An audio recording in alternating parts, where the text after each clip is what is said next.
Hello students, last લેક્ચરમાં આપણે શ્રેણિકના લાક્ષણિક મૂલ્યો અને લાક્ષણિક સદિશોની માહિતી મેળવી, એના એક્ઝામ્પલ જોયા. હવે આજનું આપણું મેઇન મોસ્ટ આઈએમપી થિયરમ છે કેલે હેમિલ્ટનનું પ્રમેય લખો અને સાબિત કરો. એ એક્ઝામમાં 100% પૂછાય છે, આઈએમપી છે. ઓકે, તો કેલે હેમિલ્ટનનું પ્રમેય લખો અને સાબિત કરો એવી રીતે પૂછાઈ શકે, અથવા તો ડાયરેક્ટ તમને સ્ટેટમેન્ટ આપેલું હોય કે પ્રત્યેક ચોરસ શ્રેણિક એ n બાય n ઓર્ડરનો શ્રેણિક એ તેના લાક્ષણિક સમીકરણનું સમાધાન કરે છે, એને પ્રૂફ કરો. બરાબર, તો બંને રીતે પૂછાય તો તમને ખબર પડવી જોઈએ કે આપણે કેલે હેમિલ્ટનનું પ્રમેય સાબિત કરવાનું છે. ઓકે, તો એની પ્રૂફ જોઈએ આપણે, અથવા તો શોર્ટ ક્વેશ્ચનમાં પણ પૂછી શકે કે કેલે હેમિલ્ટન પ્રમેયનું વિધાન લખો. તો શું લખશો કે પ્રત્યેક ચોરસ શ્રેણિક એ એઆઈ જે એન તેના લાક્ષણિક સમીકરણનું સમાધાન કરે છે. લાક્ષણિક સમીકરણ શું છે એ આગળ આપણે જોયું છે. બરાબર, તો પ્રૂફ માટે શું કરવું પડશે? પહેલાં કે આ જે શ્રેણિક આપેલો છે n ક્રોસ n ઓર્ડરનો, એને ધારી લઈએ કે ધારો કે A is equal two AI જે એન એ n ક્રોસ n કક્ષાનો ચોરસ શ્રેણિક છે. ચોરસ શ્રેણિક છે, બરાબર. અને ચોરસ શ્રેણિક છે અને લાક્ષણિક સમીકરણનું સમાધાન કરે છે એવું પ્રૂફ કરવાનું છે. તો શ્રેણિક લઈ લીધો અને એવું ધારી લઈએ કે લેમ્બડા જે છે એ શ્રેણિક એનું, એટલે કે આપેલા શ્રેણિકનું લાક્ષણિક મૂલ્ય છે. લેમ્બડા શું દર્શાવે છે? લાક્ષણિક મૂલ્ય. બરાબર, એટલે કે લેમ્બડા એ શ્રેણિક એનું લાક્ષણિક મૂલ્ય છે. તો લાક્ષણિક મૂલ્યોવાળું ફોર્મ્યુલા કે ax is equal to lambda x. બરાબર, where x not equal to 0. X શું છે? અજ્ઞાત રાશિઓનો ગણ. એ 0 હોવો જોઈએ નહીં. બરાબર, તો આગળ આપણે જોયું છે આના ઉપરથી a minus lambda I into x is equal to 0. બરાબર, હવે શું કરીએ? લાક્ષણિક સમીકરણ મેળવવાનું છે.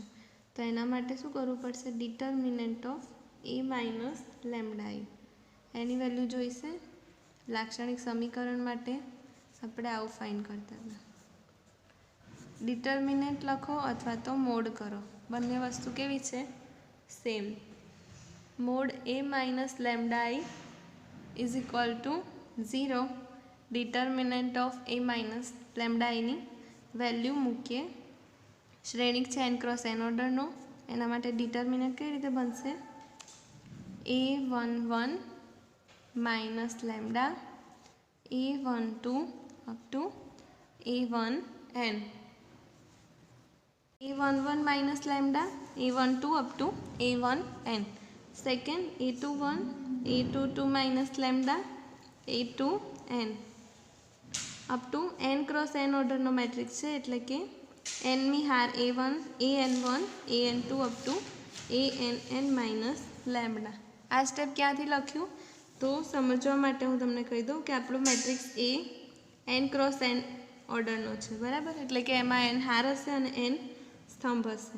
a11 a12 a1n a21 a22 a2n up two ક્યાં સુધી? an1 an2 up to ann.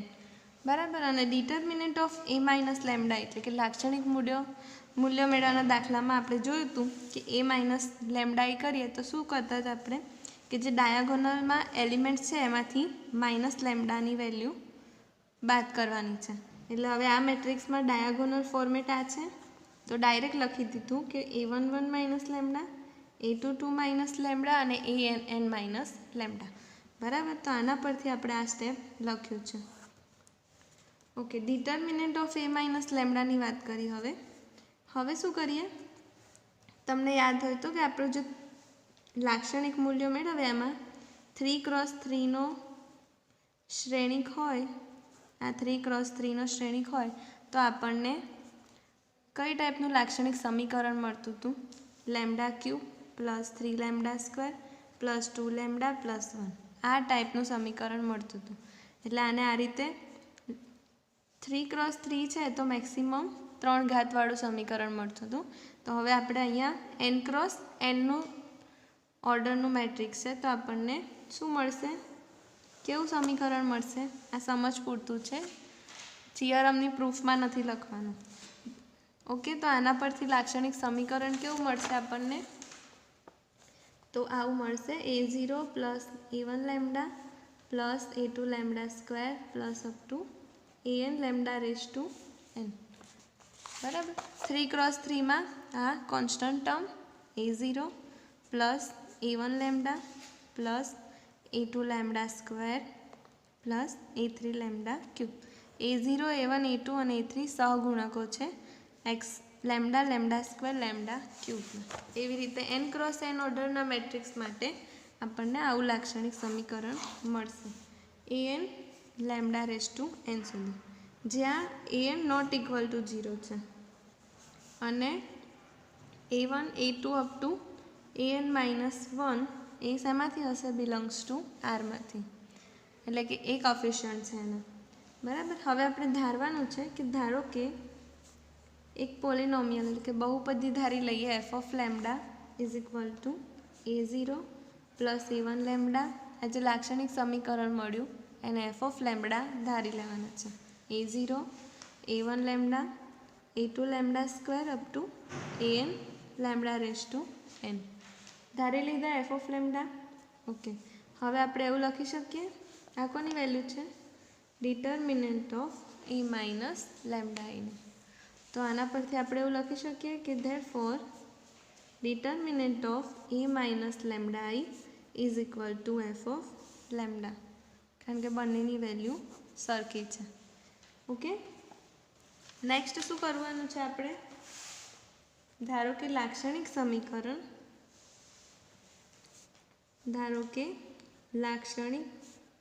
સમીકરણ, determinant of a minus lambda I બરાબર 0 છે એવું ધારી લઈએ. એટલે કે mod a minus lambda I is equal to 0.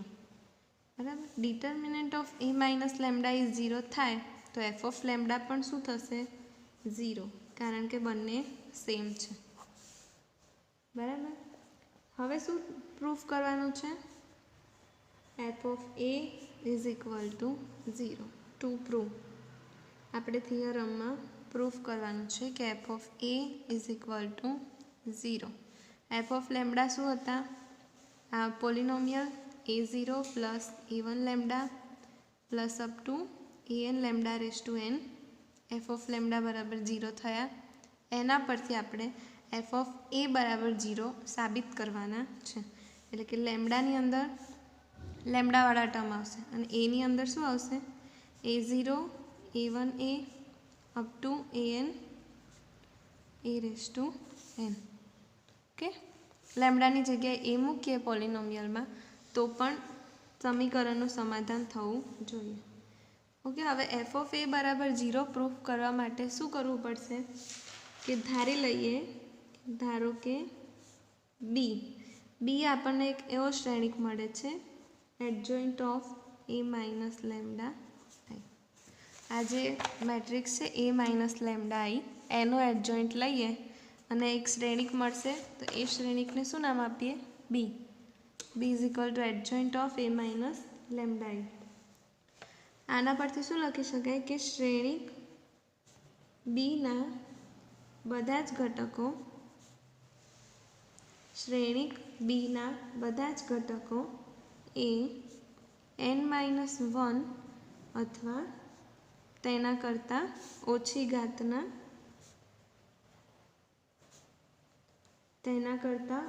ઘાતના લેમ્ડામાં બહુપદી છે. બરાબર. એટલે કે આ જે શ્રેણિક b મળ્યો એને આપણે આ રીતે લખી શકીએ કે b is equal to b0 plus b1 lambda plus b2 lambda square plus up to bn-1 lambda raise to n-1. Adjoint of A minus lambda I એનું લાક્ષણિક સમીકરણ મેળવવું હોય તો આ રીતની બહુપદી મળશે કે જ્યાં જે bn માઇનસ 1 છે એ નોટ ઇક્વલ ટુ 0 થશે. બરાબર. શું કર્યું આપણે અત્યાર સુધી? પ્રત્યેક ચોરસ શ્રેણી તેના લાક્ષણિક સમીકરણનું સમાધાન કરે છે. તો મેટ્રિક્સ લીધો n ક્રોસ n ઓર્ડરનો. સપોઝ કે લામડા છે એનું લાક્ષણિક મૂલ્ય છે એવું ધારી લીધું.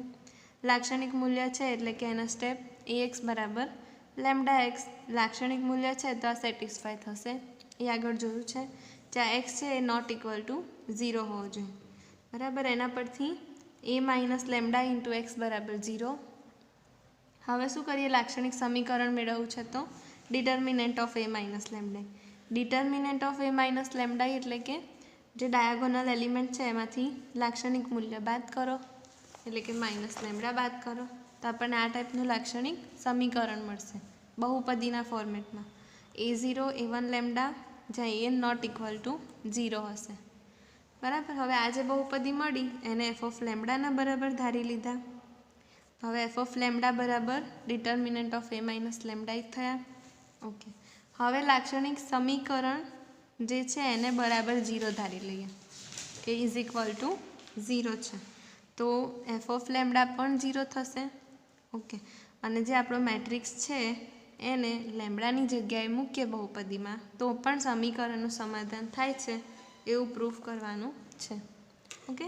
આના પરથી બીજો પાર્ટ શરૂ થાય છે કે ધારો કે બી લઈ લઈએ. બી શું છે?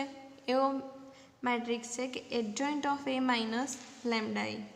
હવે આનું સમાધાન કરીશું તો આપણને એક પોલિનોમિયલ મળશે બહુપદી B is equal to b0 plus b1 lambda plus b2 lambda square up to bn minus 1 lambda n minus 1. આ જે બી છે એ n માઇનસ 1 અથવા તેના કરતાં ઓછી ઘાતના ઘટકો ધરાવશે. બરાબર. હવે શું કરીએ? એક નવી વસ્તુ યાદ રાખવાની છે કે આપણે જાણીએ છીએ કે a into adjoint of a is equal to mode a into in. in તો આઇડેન્ટિટી મેટ્રિક્સ છે એને મલ્ટીપ્લાય કરો ના કરો સેમ છે. ઓકે. આ ક્યાંથી આવ્યું? a into adjoint of a into is equal to mode a in. તો એ ઇન્વર્સનું ફોર્મ્યુલા આપણને ખબર છે 1 upon mod a into adjoint of a. બરાબર. આ જે મોડે છે એને આપણે અહીંયા મલ્ટીપ્લાય કરીએ અને એ ઇન્વર્સને અહીંયા લાવી દઈએ તો શું થશે? Mod A is equal to 1 upon A inverse into adjoint of A. 1 upon A inverse બરાબર એ લખાય 1 અપન એ ઇન્વર્સ એટલે કે A into adjoint of A તો છે જ. તો મળી ગયું આપણને આપણું equation A into adjoint of A is equal to mod A into in. બરાબર. આપણે આ જ યાદ રાખવાનું છે. આ સમજ માટે છે. હવે A into adjoint of A equal to mod A into in. એ રીતે આપણે એની જગ્યાએ એ માઇનસ લેમ્ડા i લઈ લઈએ તો A minus lambda i into adjoint of A minus lambda i is equal to mod A minus lambda i. એ માટે જો આ સાચું છે તો એ માઇનસ લેમ્ડા i માટે પણ સાચું થશે. Okay. therefore a minus lambda i આવું છે આપણી પાસે. a into adjoint of a is equal to mode a into in. તો એની જગ્યાએ a minus lambda i into adjoint of a minus lambda i is equal to mode એટલે કે determinant of a minus lambda i into in મળશે આવું. Okay. Adjoint of a minus lambda i બરાબર તો આપણે શું લીધું છે આગળ? b. b is equal to adjoint of a minus lambda i. તો adjoint of a minus lambda i બરાબર શું લખાશે? b is equal two determinant of a minus lambda. આ મોડ છે. મોડ ના લખો તો ડિટર્મિનન્ટ ને ડિટર્મિનન્ટ ના લખો તો મોડ. બંને સેમ છે. Determinant of a minus lambda into in થશે. હવે બીની વેલ્યુ તો શું મળે છે? પોલિનોમિયલ જે આગળ લખી છે तो मल्टीप्लाय करिए, किंमतो मूकवानी छे। बीनी वेल्यू शुं मळशे? B0 plus B1 lambda plus B2 lambda square plus up to Bn minus 1 lambda n minus 1 is equal to f of lambda into im। Because of आगळ आपणे धार्युं छे कि determinant of a minus lambda i is equal to f of lambda. बराबर। हवे शुं करवानुं छे? किंमतो मूकी दीधी। हवे आपणे आनी साथे मल्टीप्लाय करवानुं छे। बधा स्टेपने बे कौंसनो गुणाकार तमने बधाने आवडतो ज हशे। तो करिए गुणाकार। AB0 plus AB1 lambda plus AB2 lambda square plus क्या सुधी आवशे plus up to so on ABn minus 1 lambda raise to n minus 1। बराबर। हवे आनुं काम पती गयुं। हवे माइनस लेमडा i शुं थशे? Lambda B0 minus plus minus lambda B1 lambda. Okay, तो गुणाकार करीशुं तो आपणे आवुं स्टेप मळशे। AB0 AB1 lambda AB2 lambda square plus up to ABn minus 1 lambda n minus 1 minus lambda B0 i identity matrix है, गुणशो नहीं गुणो फरक नहीं पड़े, जवाब ए ज मळशे। Minus plus minus lambda square B1 minus lambda square into lambda lambda cube B2 minus up to last element minus plus minus Bn minus 1 lambda n minus 1 plus 1 एटले के थशे लेमडा रेज टू n। बराबर। Is equal to f of lambda im। तो f of lambda नी value शुं छे? Polynomial a0 plus a1 lambda plus up to n lambda raise to n into im। बराबर। हवे शुं करवाना छे आपणे? सहगुणको सरखावाना छे। कोना? तो कि आ कोन्स्टंट टर्म छे a0 अने ab0 इक्वल टू नी आगळना टर्म अने इक्वल टू पछीना टर्म सरखावाना छे। लेमडा लेमडा आ टर्म सरखावाना छे। लेमडा स्क्वेर साथे लेमडा स्क्वेर वाळा टर्म तो शुं मळशे? आपणने आवुं मळशे। सहगुणको सरखावता सहगुणको सरखाइए तो शुं थशे? AB0 is equal to A0 in constant term.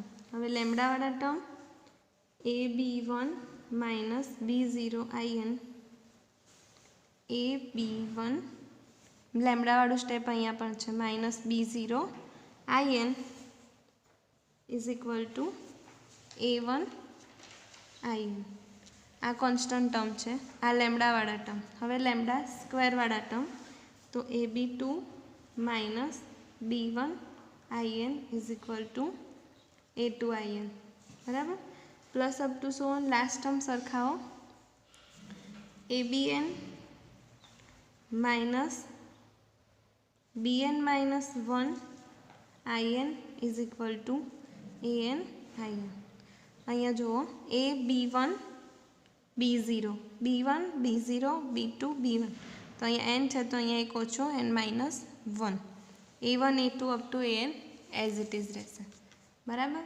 हवे शुं करीए? आने इक्वेशन नंबर स्टार आपी दईए अने इक्वेशन स्टार ने आपणे in a square a cube up to a raise to n वडे गुणवाना छे अने आ बधा स्टेपनो सरवाळो करवानो छे। तो शुं थशे? इक्वेशन स्टार ने क्रमिक in a square a cube up to a raise to n वडे गुणी अने बधा जे टर्म मळे एनो सरवाळो करवानो छे। सरवाळो करता तो आवुं मळशे AB0 is equal to A0 in गुणी दईए पहला આ ટર્મમાં આઈએન ગુણશો તો સ્ટેપ એઝ ઇટ ઇઝ રહેશે. અહીંયા એ ગુણવાનું છે તો અહીંયા શું થશે A into A square minus AB0 I N is equal to A1 I N. બરાબર. તો ગુણીએ A square B1 therefore minus AB0 is equal to A1 A square અહીંયા એ છે એ સ્ક્વેર વડે ગુણવાના છે તો થશે A square into A cube આખામાં એ સ્ક્વેર તો અહીંયા થશે A cube B1 minus A cube B2 minus B1 A square is equal to A2 A square plus up to અહીંયા આવશે minus bn minus 1 A raise to n is equal to an A raise to n. બરાબર. હવે આ બધા સ્ટેપનો સરવાળો કરવાનો છે તો અહીંયા કોની સાથે મલ્ટીપ્લાય કરશો એ રેઝ ટુ n સાથે. A raise to n into A આ સ્ટેપ નહીં આવે ડાયરેક્ટ અહીંયા આવશે A raise to n into bn minus 1 an A raise to n. હવે આનો સરવાળો કરશો તો તમને આવું મળશે 0 is equal to A0 IN plus A1 plus A2 A square plus up to an A raise to n. કેવી રીતે AB0 plus A square B1 minus AB0 cancel A square B1 cancel up to બધા જ step cancel થઈ જશે એના અને આપણને આ ટર્મના સરવાળા મળશે. બરાબર. તો શું મળ્યું આપણને 0 is equal to f of a. આ તો શું છે f ઓફ a. ધેરફોર તેથી કહી શકાય કે દરેક ચોરસ શ્રેણિક એ તેના લાક્ષણિક સમીકરણનું સમાધાન કરે છે.